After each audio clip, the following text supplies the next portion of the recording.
Alright, so you guys may or may not have to deal with listening to my cat going crazy and meowing in the background of this because I just moved into a new apartment and he's not used to it here, so just keep that in mind. Anyways, on to the actual episode. I'm not really gonna talk about much of the episode. I'm really just gonna focus on the end here because that's where all of the good juicy stuff happened.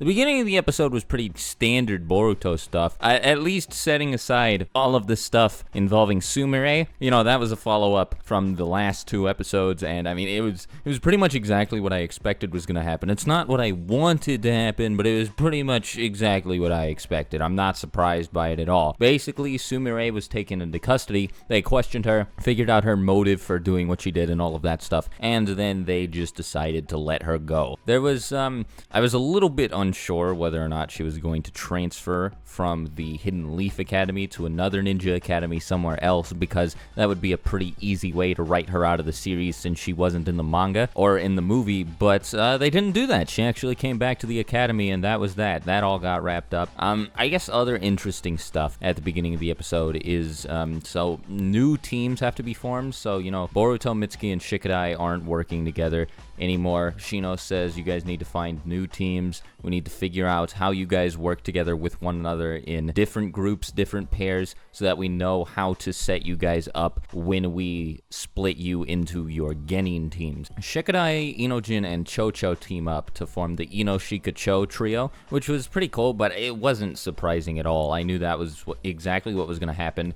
But none of these teams are actually like final teams because Sarada I assume the Ino-Shika-Cho trio is a final team, but Sarada doesn't team up with Boruto and Mitsuki, which surprised me, but I like, whatever, what can you do? The first exercise that they take part in after reorganizing the teams is, it's like pretty much exactly the same as one of the exercises that we saw in one of the earlier episodes. I don't exactly remember which one it was, but, I mean, I'm getting really tired of Boruto and his teammates constantly winning at everything they do because Boruto's so great and perfect. I don't want to compare this series to part 1 too much in this video because I have a habit of doing that, but, like, really, when Naruto accomplished something, it felt like a challenge for him. The odds were stacked against the kid and against pretty much everybody in part 1 for that matter. And in the early half of Shippuden, the same can be said there. Heck, even late Shippuden, I know Naruto becomes Jesus there, and he just becomes super OP, but his opponents were just as OP. You've got Tobi, or Obito, this guy with a Sharingan that lets him phase through anything, and a Rinnegan, and six-tailed beasts, and then Madara Uchiha, the god himself. And things have looked that bleak throughout the whole series. And granted, it is just, they're just starting out in the academy.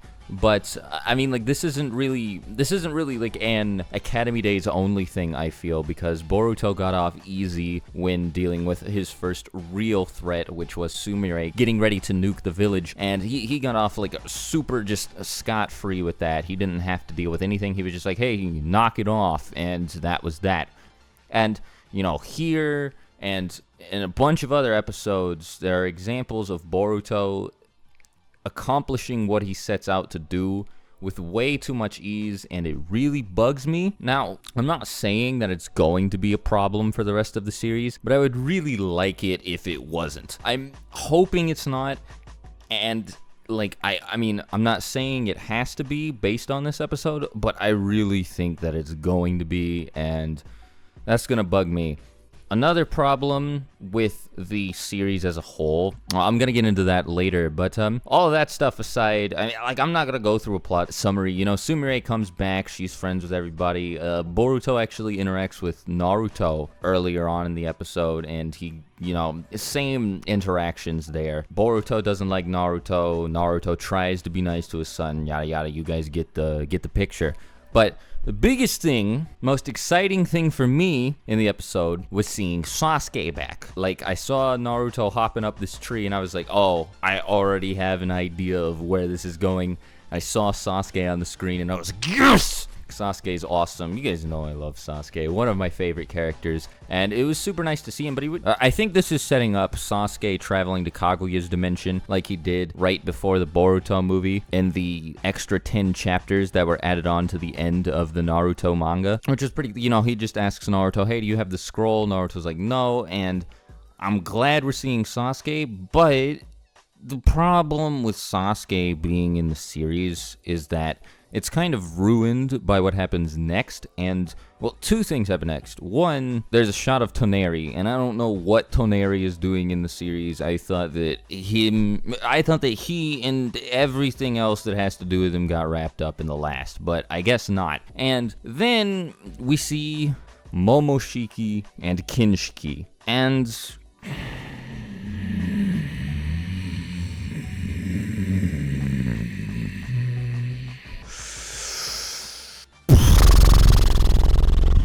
they're going the Dragon Ball Super routes, and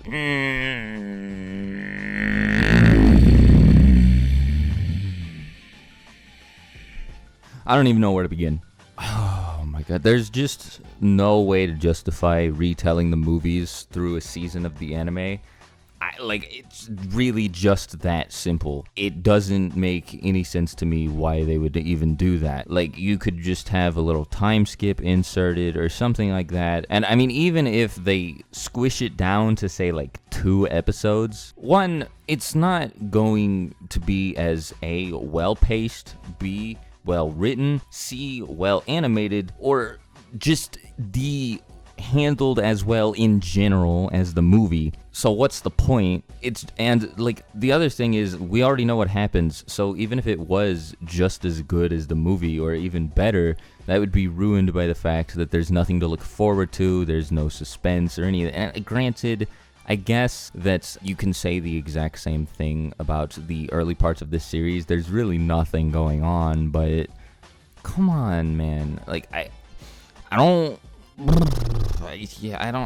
think I really need to explain my stance on this. I'm not really looking forward to the movies being well, here's the thing.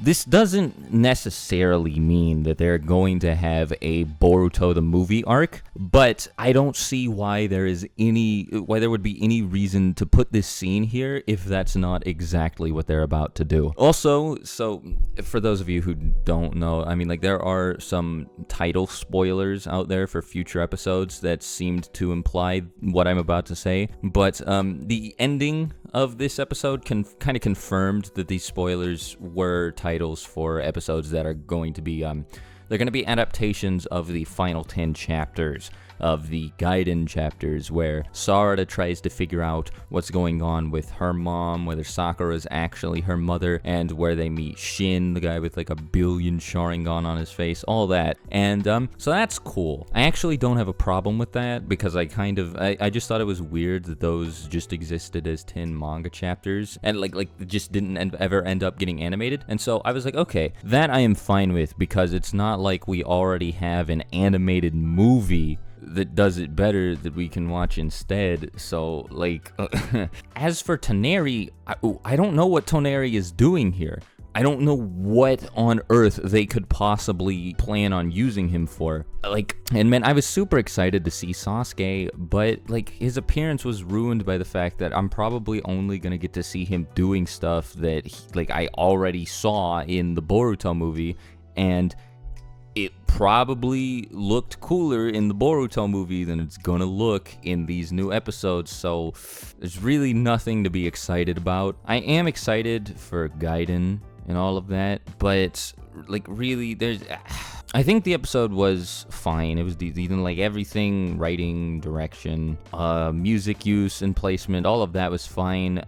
The animation was, I guess I should stop commenting on this, because this is probably going to be the case every week, but the animation was a bit wonky in some places. Well, the animation's always stiff, but I mean, the art was a bit wonky in places this week, so no big complaints from me there, because it's kind of what I expected. But yeah, episode probably gets a 3 out of 5 from me. I think it was decent. It was a solid episode, but I'm not looking forward to the movie retellings, but oh well, what can you do? Anyway, that's gonna be all from me. So yeah, let me know your thoughts about the episode in the comments below, as always. And until my next video, I'll talk to you later. Swagkage out. Bye.